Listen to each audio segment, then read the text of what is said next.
Well, there's a bit of a cloud hanging over Target Center despite all the excitement surrounding the game tonight. Newly obtained food safety data from the city of Minneapolis uncovered some issues. Ian Russell joins us live with the findings. Ian?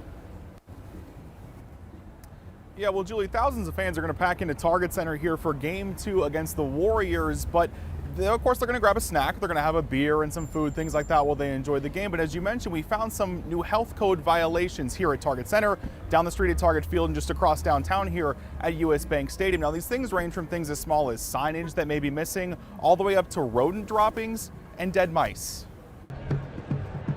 With millions visiting Minneapolis stadiums and arenas every year, hundreds of thousands of meals and snacks are served at those events and games.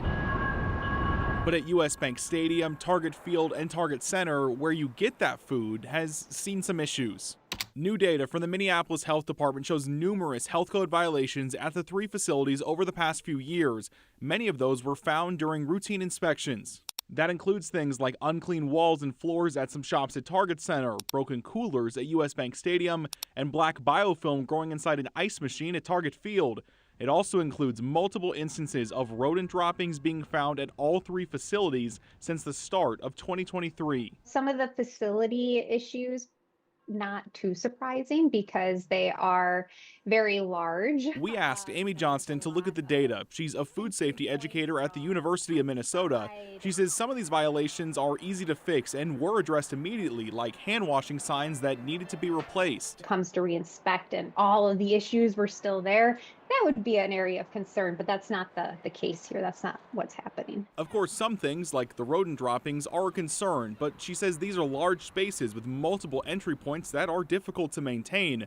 It's why Johnston's best advice is to just go somewhere else if you don't like what you see. If you see something that you don't think is up to your level of safety, comfort, or standard, then choose to not eat there.